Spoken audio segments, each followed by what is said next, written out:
ഒരു ഡോക്ടർ ഒരു രോഗി മരിച്ചോ ഇല്ലയോ എന്ന് എങ്ങനെ കൺഫേം ചെയ്യുമെന്നതാണ് നമ്മളിപ്പോൾ പറയാൻ പോകുന്നത്. നമുക്കറിയാം, കേരളത്തിന് പുറത്ത് പല വിവാദങ്ങളുണ്ടായിട്ടുണ്ട്.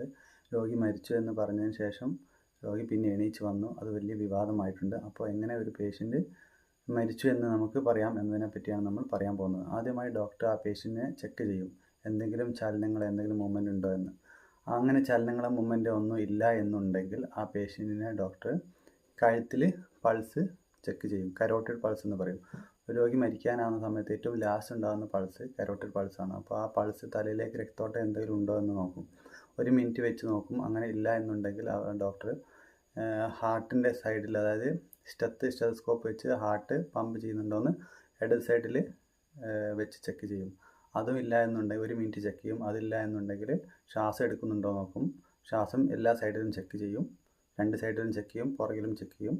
അപ്പോൾ ശ്വാസം എടുക്കുന്നില്ല എന്നുണ്ടെങ്കിൽ കണ്ണിലെ പ്യൂപ്പിൾ എന്ന് പറയും. അതായത് കണ്ണിലെ കൃഷ്ണമണിയിലേക്ക് ടോർച്ച് അടിച്ച് നോക്കും. സാധാരണ ഇതിൽ ടോർച്ച് അടിച്ച് നോക്കുന്ന സമയത്ത് 2 വശങ്ങളിലായി ടോർച്ച് അടിക്കും. അപ്പോൾ സാധാരണ ഇതിൽ ലൈറ്റ് വരുന്ന സമയത്ത് അത് ചെറുതാകുകയും ലൈറ്റ് മാറ്റുന്ന സമയത്ത് അത് വലുതാകുകയും ചെയ്യും.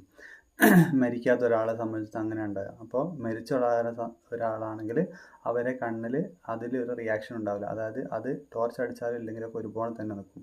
പിന്നെ കണ്ണിലേക്ക് അവരെന്തെങ്കിലും കോട്ടൺ എന്തെങ്കിലും വെച്ച് നോക്കും. അപ്പോൾ സാധാരണ ഇതിൽ കണ്ണിലേക്ക് എന്ത് സാധനം വന്നാലും അപ്പം തന്നെ കണ്ണ് ചുമ്മുന്നതാണ്. അങ്ങനത്തെ ഒരു റിഫ്ലക്സും അവർക്ക് ഉണ്ടാവില്ല. അപ്പോൾ പേഷ്യൻ്റ് യാതൊരു മൂവ്മെൻറ്റും ഇല്ല, ഹാർട്ടിൽ ഫങ്ഷൻ അല്ല, ശ്വാസം എടുക്കുന്നില്ല, വേറെ മൂവ്മെൻ്റ് ഒന്നുമില്ല.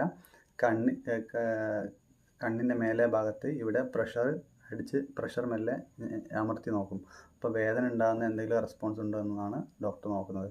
അതില്ല എന്നുണ്ടെങ്കിൽ ഡോക്ടർ എന്ത് ചെയ്യും, ഒരു ECG എടുക്കും. അതായത് 12 ലീഡ് ECG എന്ന് പറയും. അതായത് 12 ലീഡുള്ള ഒരു ECG എടുത്ത് അതിൽ ECG ഫ്ലാറ്റാണ്, അതിൽ പ്രത്യേക ചലനങ്ങളൊന്നും, ഹാർട്ടിന് ചലനങ്ങളൊന്നും ഇല്ലെങ്കിൽ കുറച്ച് കഴിഞ്ഞിട്ട് 5 മിനിറ്റോളം ഡോക്ടർ വെയിറ്റ് ചെയ്ത് എന്തെങ്കിലും ചേഞ്ചസ് ഉണ്ടോ എന്ന് നോക്കിയതിന് ശേഷം ഒന്നും ഇല്ല എന്നുണ്ടെങ്കിൽ ഡോക്ടർ മരണം കൺഫേം ചെയ്യും. അങ്ങനെയാണ് ഡോക്ടർ കൺഫേം ചെയ്യുന്നത്. അപ്പോൾ ഒരു പേഷ്യൻ്റ് മരിച്ചു പിന്നെ രണ്ടാമത് എണീറ്റ് വന്ന കേസൊക്കെ ഡോക്ടർ ECG എടുത്ത് നോക്കുകയാണെങ്കിൽ ECGയിൽ നമുക്ക് മനസ്സിലാവും എന്തെങ്കിലും ചലനം ഉണ്ടോ എന്നുള്ളത്.